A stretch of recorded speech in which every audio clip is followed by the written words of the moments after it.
ok, les pido disculpas a los que no tenían luz y están viendo esta grabación tarde, pero se nos olvidó grabar. Entonces yo voy a mandar la presentación. La verdad, la primera parte van a encontrar el tráiler de la película y una línea del tiempo. Y una anécdota personal que se perdieron, lo siento. Pero sigamos con la historicidad de Jesucristo. Entonces, ¿qué se propone Lee? Si desmiento la resurrección, la fe no tendría sentido. Entonces, él no busca desmentir la parte histórica de Jesucristo, porque él, como buena persona estudiosa y que comprueba hechos, sabe que Jesucristo existió. Lo que busca es desmentir el hecho concreto de la resurrección. ¿Ok? Entonces, ¿qué sucede? Él, el primer planteamiento que se hace cuando su esposa lo invita a acercarse a Dios, etcétera, lo primero que le dice es: la fe sigue en pie porque la gente sigue repitiendo las mismas historias una y otra vez. Y si nos ponemos a pensar, esto tiene algo de realidad, ¿no? Si volvemos a la charla, no me vean así, pero si volvemos a la charla de Maru, su opinión, él puede dar su opinión, ¿verdad? Él puede decir que la fe es válida hoy en día y sigue en pie hoy en día, porque a ti te contaron Adán y Eva, tú le cuentas a Adán y Eva a tus hijos se los cuidan los nietos, pero realmente, ¿de dónde viene todo esto? Entonces la iglesia tiene dos fuentes, la fe tiene dos fuentes, ¿no? Por así decirlo. La tradición de la iglesia, es decir, lo que se va pasando de uno a otro, pero también, pues la Sagrada Escritura. Entonces, vamos viendo cómo va todo coincidiendo. Entonces, seguimos con el tema de la historicidad. Si alguno tiene alguna pregunta, con gusto la puede poner en el chat, porque sí voy a estar respondiendo preguntas, no las voy a dejar hasta el final. Perdón aquí al moderador. Pero bueno. Ok, entonces. Lo primero, algo importantísimo, cuando Lee se encuentra con el sacerdote católico, por ahí estoy viendo que alguien dijo que se le fue, pero creo que solo fue a algunas personas, entonces no es un tema de conexión general.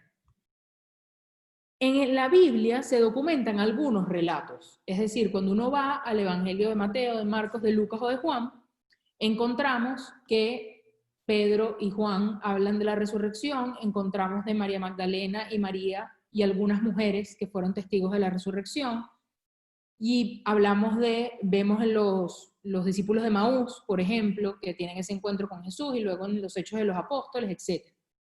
Pero la gente que se dedica al estudio de las escrituras, que se dedica al estudio de textos antiguos, dan fe de que hay más de 500 relatos de personas, de testigos oculares, que no es que fueron testigos del momento en que la piedra se abrió y Jesucristo salió, pero de ese momento histórico, ¿no? Entonces el primer hecho con el que se encuentra Lee es este. Se encuentra con un sacerdote católico que antes era arqueólogo, y de hecho es una conversación bien interesante, porque Lee le pregunta al sacerdote, ¿por qué dejó la arqueología para meterse a sacerdote? ¿No? Y le da una explicación muy bonita y le dice: por amor, punto, por amor. Y quien no ha visto la película o quien ya la vio, le recomiendo volver a esa escena de la conversación entre el sacerdote y Lee. Emmanuel pregunta: ¿dónde podemos tener acceso a la información de todos esos libros? ¿De qué libros específicamente? Porque no hablé de libros, hablé de relatos como tal. Pero bueno, ahí podemos. Cuando uno hace estudios de la Biblia profunda, hay gente que se dedica a estudiar la Biblia, no es que solo estudian los 73 libros de la Biblia o los 4 evangelios o el Antiguo o el Nuevo Testamento, estudian todo lo detrás. Por aquí el equipo técnico quiere complementar algo. Ok. Entonces, algo importantísimo en esta conversación que tiene con el sacerdote, es bien interesante cómo le dice: mira, cuando yo era arqueólogo encontramos 800 copias de la Ilíada. No sé si alguno ha leído este libro o lo leyó en su época de bachillerato, espero.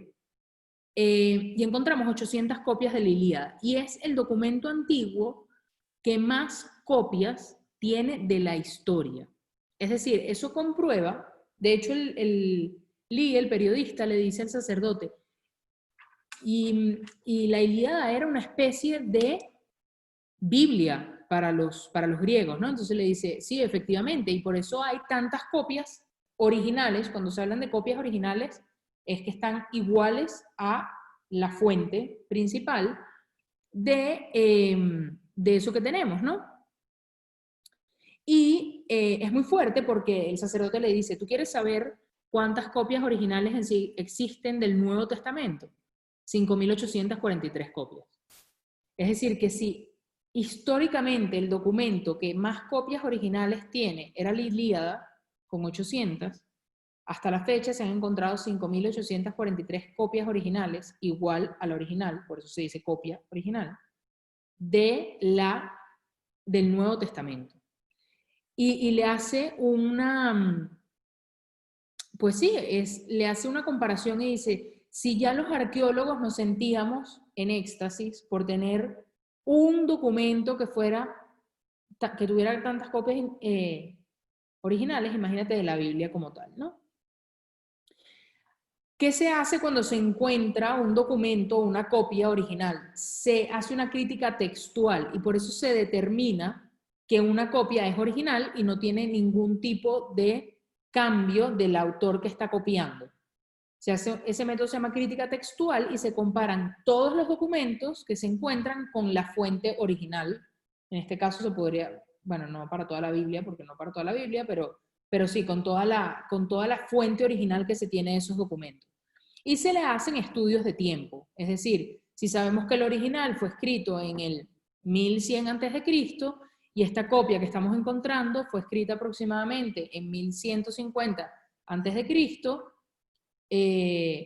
no, perdón, al revés, 1090 a.C., porque va al revés, perdón, pues sabemos cuál es más nueva y cuál es más vieja y qué tan cercana está de la copia del original del documento. No nos enredemos tanto con esto porque ninguno de nosotros es experto en este tipo de cosas, para los arqueólogos, por ejemplo. Esto sí es bien interesante, pero esto nos da una realidad de cuando la gente dice, bueno, pero ¿cómo yo sé que la Biblia no ha sido modificada a lo largo del tiempo? Hay 5.843 copias originales de la Biblia y todas coinciden con la fuente original a través de esa crítica textual. Todo esto se lo va diciendo el sacerdote a Lee. Entonces él va entendiendo porque él en algunos momentos se plantea, bueno, pero la Biblia la escribía cualquiera, ¿no? Que, etcétera, etcétera. Otra cosa importante es que la copia original más antigua, es decir, la más antigua que se tiene, es 30 años después de Cristo, es decir, meses después de la muerte de Cristo. Y el sacerdote, que era arqueólogo antes, le explica a Lee la importancia de esto. ¿Por qué? Porque algo que fue un hecho que ocurrió, meses después se estaban haciendo copias originales ya. Es decir, que la mayoría de esas copias fueron muy cercanas al momento o al hecho que sucedió. Y esto es muy importante, ¿por qué? Porque no da cabida a que, no es lo mismo que, por ejemplo, yo escriba hoy sobre la conquista en América. Estoy haciendo, o por ejemplo, hoy que se hace la fundación, se celebra la fundación de Caracas, ¿no? Yo hoy, 453 años después de la fundación de Caracas, escribo, relato cómo fue eso. Yo voy a sacar esas fuentes de otros documentos que han puesto opinión, etc. Ajá. Algo importantísimo, ¿se acuerdan que les explicaba que cuando uno estudia figuras históricas, lo que se busca es dar veracidad de que esa persona existió, comprobándolo a través del estudio y todo el procedimiento histórico que existe. Algo que para Lee fue muy impresionante fue darse cuenta que el Cristo histórico, es decir, el que comprueba la historia, el estudio de la historia, es idéntico al Cristo de la fe cristiana. No hay dos personas, no es que los historiadores hablan de un Jesucristo y los cristianos hablamos de otro Jesucristo, y que esos dos Jesucristos no coinciden. No es que coinciden en algunas cosas, no es que coinciden en el 70%, coinciden en su mayoría de las cosas, en su totalidad, perdón, no en su mayoría de las cosas. Y esto es muy importante, ¿por qué? Porque al decir el Cristo que cree la Iglesia Católica y el Cristo que cree la ciencia histórica es el mismo.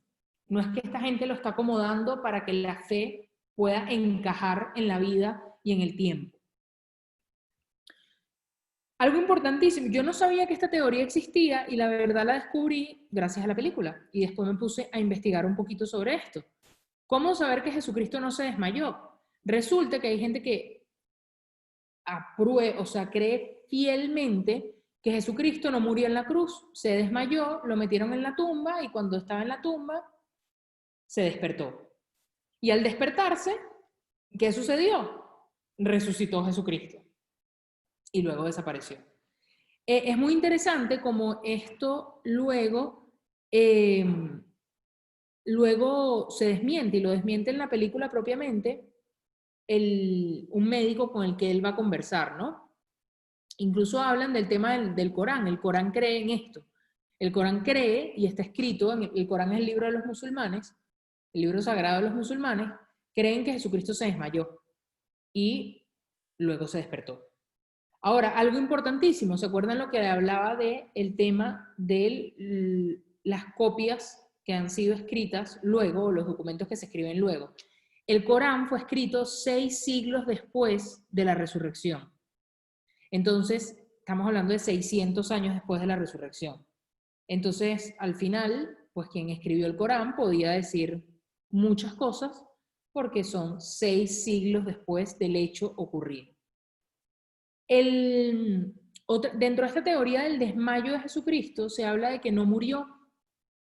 Y este médico le explica con términos bastante médicos o clínicos y luego con términos bastante, pues, sencillos, que es imposible, ¿no? ¿Por qué? Porque el esfuerzo, y yo creo que la mayoría de nosotros, y si no, pues, pueden buscar videos de esto en YouTube, pero Jesucristo, o el crucificado, la persona que era crucificada, no moría por desangrarse, por ejemplo, por las heridas de las pies y las manos, ¿no? Sabemos que Jesucristo, y en la película lo explican, Jesucristo fue flagelado muy fuertemente, y lo vemos en la película de la Pasión, y probablemente llega a la cruz ya con muy poca sangre, pero el crucificado no moría por desangrarse. Moría porque al estar crucificado no podía respirar, y cada vez que debía respirar tenía que echarse hacia adelante, hacia atrás, porque estaba colgando, echarse hacia atrás, hacer el esfuerzo de tomar aire, botar aire y volver. Entonces, cada vez que quisiera respirar tenía que hacer esto. Entonces, el crucificado realmente moría por asfixia. Por ahí mis queridos personas que saben de la parte de clínica y de salud, Adrián Páez nos dice, claro, la expansión torácica. Entonces, gracias Adrián por aclararnos el término. Entonces, Lee sigue planteando, bueno, pero si había esa falta de aire, seguro se desmayó, lo bajaron de la cruz, etcétera, ¿no? Y le dice, no, los soldados romanos les pagaban por matar gente, por torturar gente, y tenían que hacer muy bien su trabajo. Entonces, voy a leer tu comentario al final, Emanuel, porque veo que es bastante largo. Entonces no lo voy a responder ahorita, para no detenerme. El médico le explica que, y esto son hechos históricos, los romanos cuando crucificaban a alguien lo que buscaban era hacer que la gente muriera, porque si no, ellos eran castigados por su superior, ¿no? O por su general o por quien fuera. Entonces, por eso a Jesús, antes de bajarlo en la cruz, tenían que asegurarse que estuviera muerto y le clavan la lanza en el costado para asegurar que él estuviera muerto. Y el doctor le explica a Ali, le dice, mira, en ese momento sabemos que Jesús muere porque ocurre un derrame del pericardio y por eso sale del corazón de Jesucristo agua y sangre. No sale solo sangre cuando lo traspasan con la lanza. No me voy a meter en este tema médico porque yo no soy experta en medicina y estoy segura que el mayor porcentaje de nuestros oyentes tampoco. Entonces, pero esto es importante saberlo. Se desmiente esta teoría por todas las cosas que le va explicando el doctor. Algo muy importante. Lee, el periodista, le dice al doctor, bueno, pero yo veo que usted es un poco, o sea, usted no es una persona imparcial, yo veo que usted cree en Dios. Entonces, si usted cree en Dios, pues puede acomodar todo lo de la ciencia hacia la fe. ¿Usted tiene alguna fuente que sea imparcial que me pueda recomendar para yo leer todo esto? Y él le dice, ¿cómo no? Todo lo que yo te estoy diciendo no es estudio propio, fue publicado en la Asociación Estadounidense de Medicina, avalado, y se hizo un estudio completo de la muerte, se llamó La muerte del crucificado, y es público y lo puedes leer y en cualquier momento y le entrega el documento, ¿no? Entonces ahí es cuando él dice, oh, wow, o sea, esto no es un análisis tuyo y suposiciones tuyas, sino que lo avala toda la Asociación de Medicina de los Estados Unidos, ¿no? No simplemente, pues, yo médico que estoy aquí y me enfrento a tus preguntas. Bueno, esto es algo que hacían mucho los romanos en ese momento y se lo plantea Ali al médico, le dice, cuando ocurría una crucifixión, la persona no terminaba de morir o ocurría algún tipo de tortura y no terminaba de morir, tiraban el cuerpo a los perros para asegurarse que la persona muriera.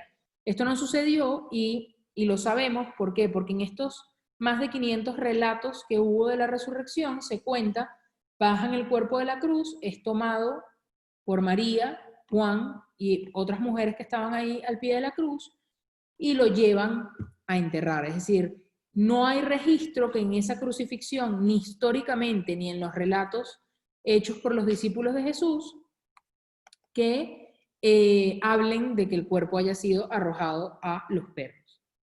Entonces, bueno, veo que hay más comentarios en el chat, pero son bastante largos, no preguntas puntuales, entonces lo voy a dejar fluir. Algo interesantísimo aquí en este punto, déjenme ver la hora, bueno, no me voy a detener mucho en este momento, ¿no? No, de hecho esto lo voy a saltar porque en la película lo explica muy bien, entonces ahí sí les dejo para que el que tenga curiosidad de esto vea la película.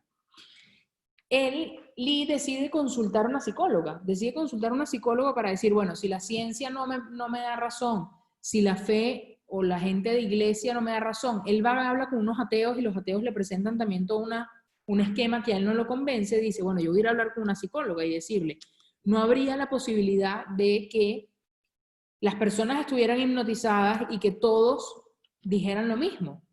¿Por qué? Porque él dice, si tú puedes hipnotizar a una persona y hacer que actúe como una gallina constantemente, ¿por qué no podría suceder lo mismo? Si hipnotizó a 500 personas y estas 500 personas actúan y hablan, sería según lo que quería que la fe dijera, ¿no?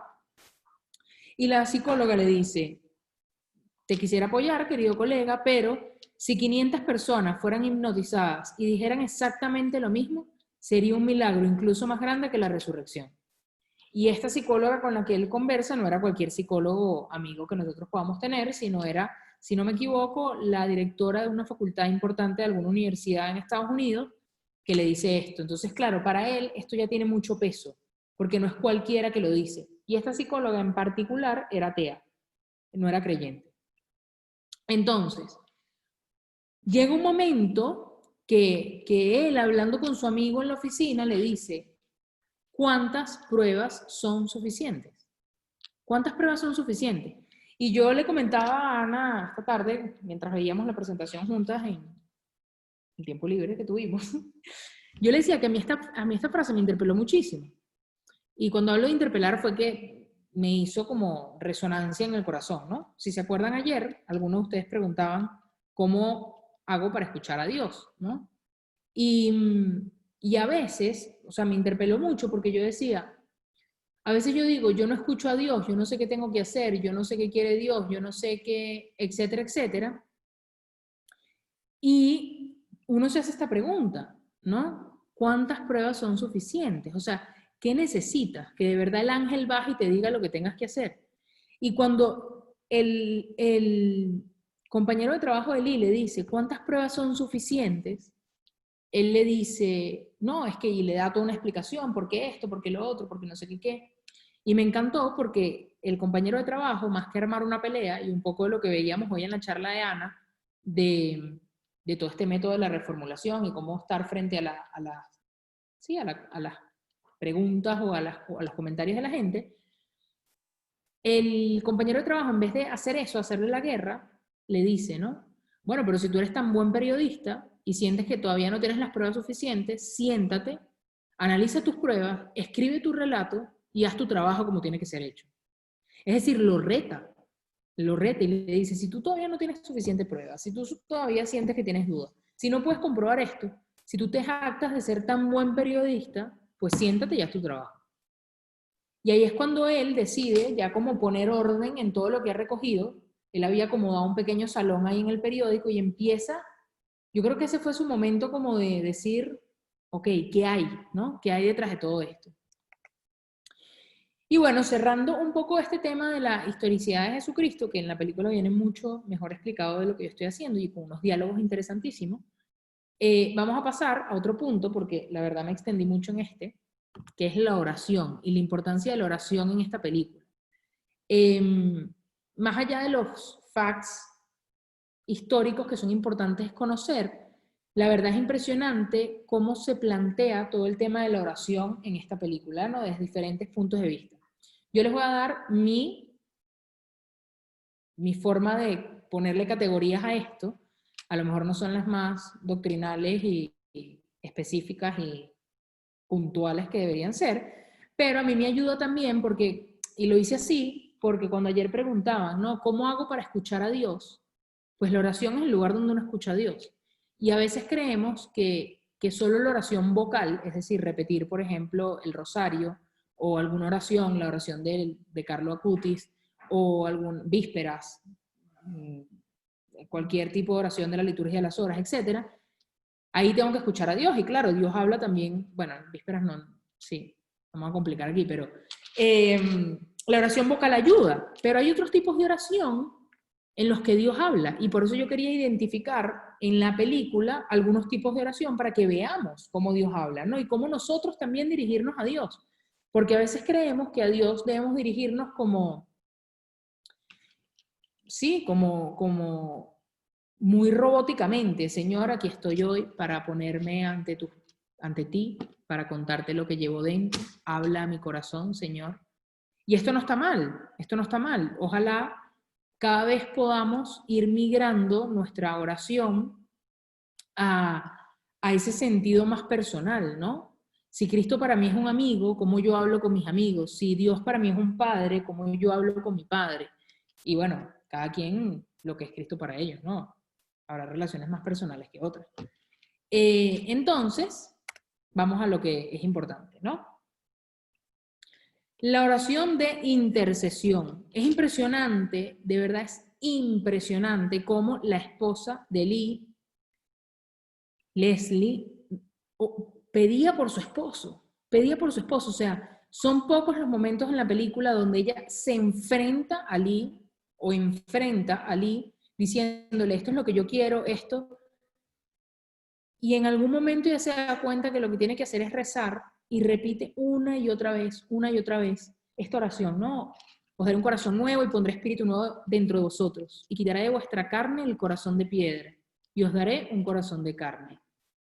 Y esto era lo que ella pedía para su esposo, ¿no? Un corazón nuevo, un corazón abierto a Dios. Y esto lo vamos a ver mucho ahorita en el siguiente o dos más de tipos de oración, la oración con la Biblia. No me voy a adelantar. Pero la oración de intercesión, no, lo creamos o no, tiene un poder muy grande, ¿no? Cuando uno dice, pido por ti, es importante saber a qué nos estamos comprometiendo, ¿no? Y cuando alguien dice, feliz cumpleaños, te deseo lo mejor y te encomiendo en mis oraciones, pues sí, es el mejor regalo que alguien puede tener, porque es alguien más pidiéndole a Dios por ti, ¿no? Y la oración de intercesión, pues mueve el corazón de Dios, mueve nuestro corazón, más de lo que nosotros, porque nosotros nos vamos a convencer a Dios de lo que tiene que hacer. También ayuda a nosotros a cambiar nuestro corazón y a que el corazón del otro cambie. Y yo creo que eso es lo más importante o lo más relevante de la oración de intercesión, ¿no? No me voy a extender más aquí porque tenemos poco tiempo. Orar con la Biblia. Yo los invito hoy, 25 de julio del 2020, agarren su Biblia y recen con la Biblia. No sé qué rezar. Yo me estoy leyendo un libro buenísimo. Leer no es rezar. Leer no es rezar. Tú puedes estar leyéndote un libro de un doctor de la iglesia y decir, yo todos los días 15 minutos leo un libro de San Agustín, de Santa Teresita. Eso no es rezar. Eso es nutrir el espíritu. Una lectura espiritual. Entonces, Cristina, ¿por qué nos mandas a orar con la Biblia? Entonces no sería leer la Biblia. Es diferente. Es diferente cuando uno toma un pasaje del Evangelio, un versículo del Antiguo Testamento, un salmo, y te detienes. No estás leyendo para conocer la historia de algo. Te detienes y te preguntas, ¿qué me dices tú a mí? ¿Qué me dice hoy a mí, en mi vida? ¿Qué me quiere decir Dios con esto?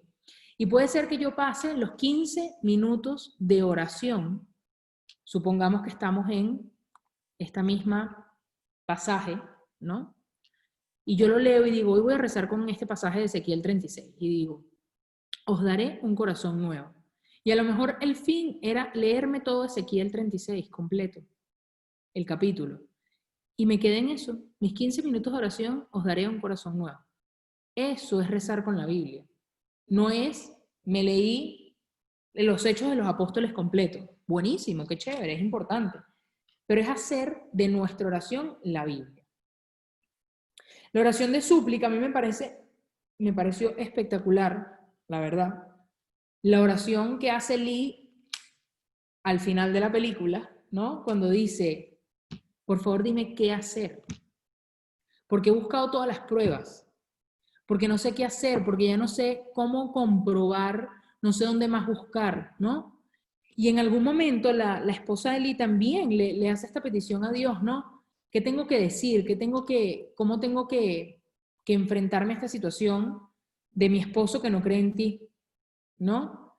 Entonces, yo sí los invito a no tener miedo de pedirle a Dios. No, yo no rezo porque me distraigo, me cuesta mucho rezar porque me distraigo. Entonces, no pasa nada si tus 10, 15 minutos, 5, lo que rece cada uno, de oración en un día, es, Señor, ayúdame a rezar. Ayúdame a rezar, Señor. Ayúdame a rezar. Y suplicarle a Dios la gracia de que nos enseñe a rezar. O suplicarle a Dios la gracia de que nos enseñe a entender algo, que nos ayude a ver más allá, ¿no? De lo que nosotros estamos viendo. Hay una frase de Santa Teresa increíble que no me acuerdo ahorita, pero la tengo, pero que habla de la oración y que después las busco y se las mando porque no quiero que Santa Teresa, pues, me agarre esta noche diciendo que estoy usando sus frases mal. Y otra cosa, la oración espontánea. A lo mejor esto no es una oración, pues así, que tenga un manual para seguir, pero es cuando le decimos a Dios lo que traemos en el corazón. No tengo idea de lo que estoy haciendo, Señor. No tengo ganas de rezar. No tengo ganas de rezar. Yo hoy, Señor, no tengo ganas de rezar. Hoy, Jesús, estoy cansada. Muy probablemente cuando hagamos nuestro examen hoy en la noche, porque estamos teniendo esta actividad hasta tarde, y terminando esto, vamos y buscamos el examen en la app de Redescubriendo el Examen. A lo mejor ustedes están súper activos, pero yo les prometo que mi actitud, cuando yo abra mi aplicación y abra mi examen, va a serle, Señor, estoy agotada y ayúdame a rezar. Y eso es una oración espontánea. Si Jesús es mi amigo, pues yo le digo la verdad, yo le digo lo que traigo en el corazón. Entonces, ya para finalizar, y muy brevemente, el poder del testimonio y cómo lo hemos reflejado en esta película, ¿no? La enfermera constantemente está invitando a conocer a Dios.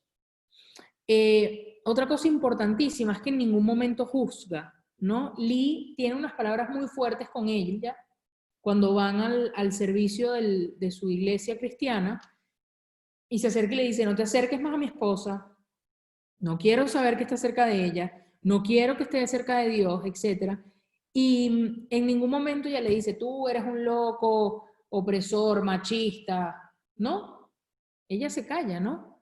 Y otra escena muy bonita de la enfermera, cuando habla con la esposa y ella le dice, no sé qué hacer con mi esposo, no sé qué hacer, no sé qué decirle, no sé cómo acercarlo a Dios.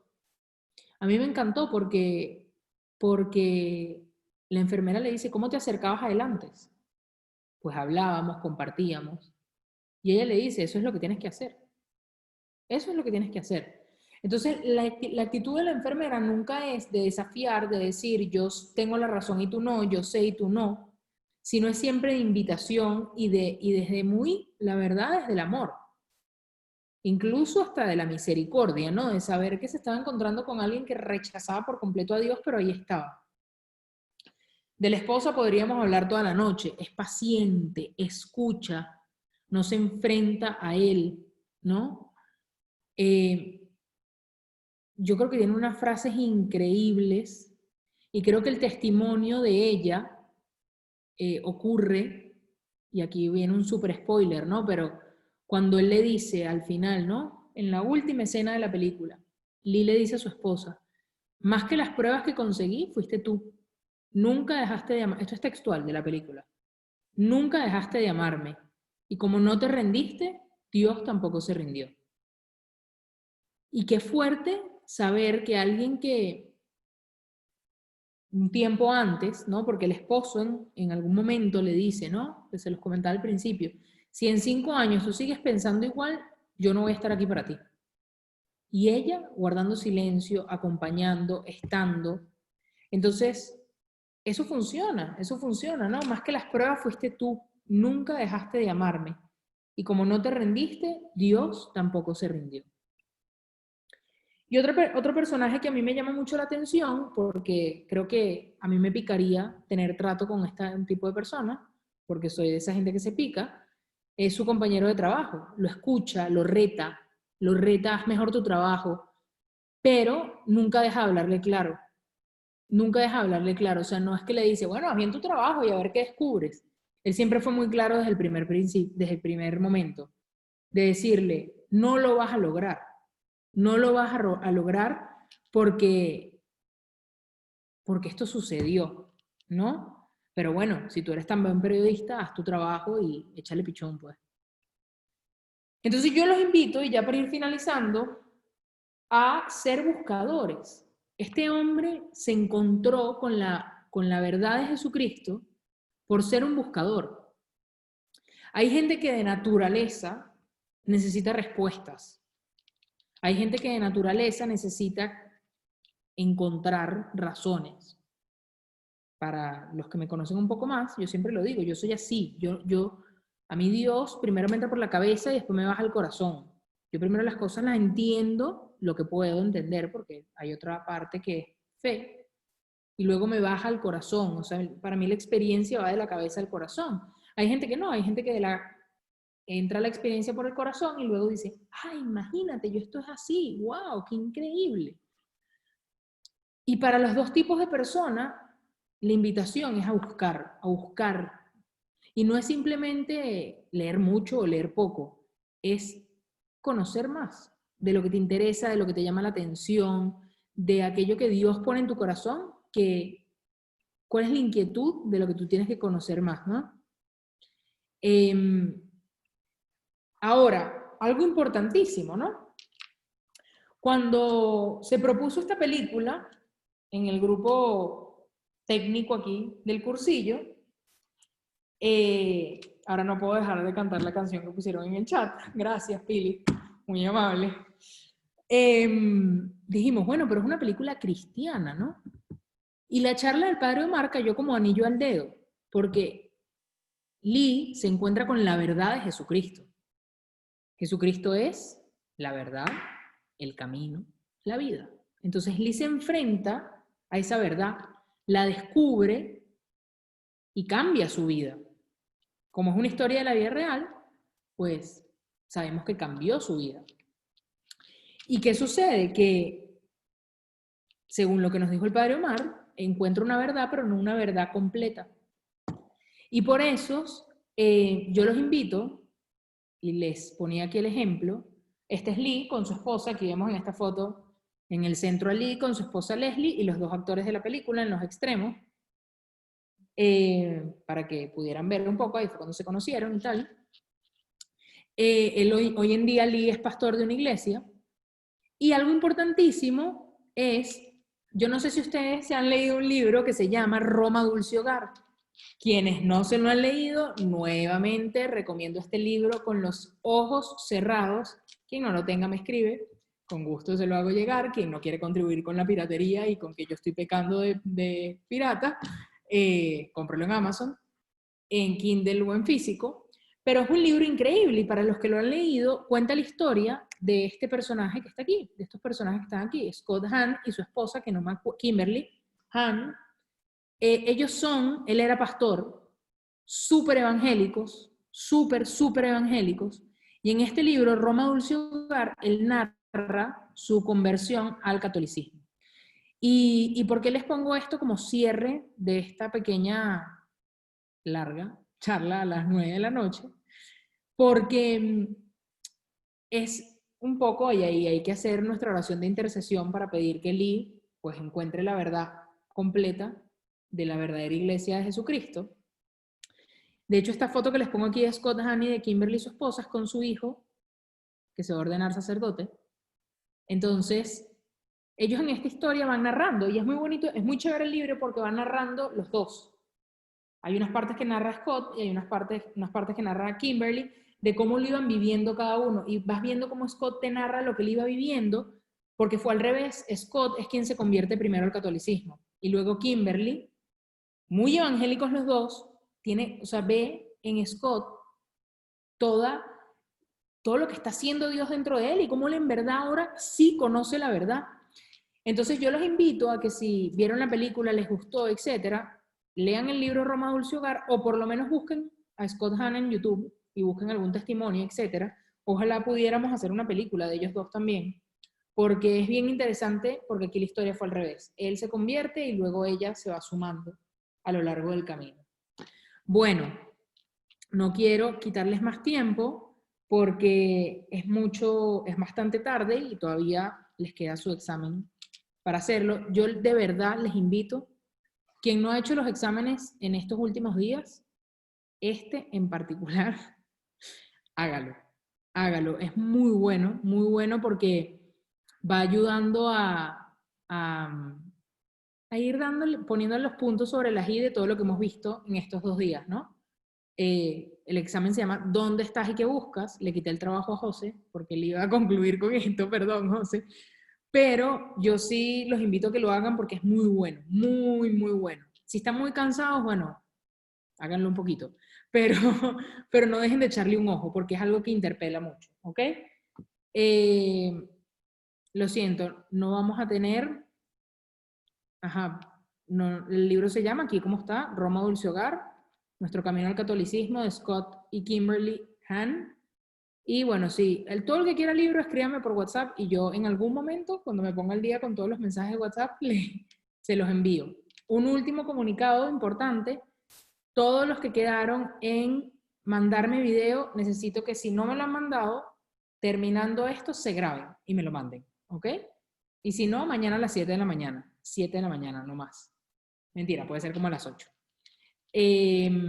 Equipo técnico, ¿hay algo más que completar? Llegaron las pizzas. Llegaron las pizzas.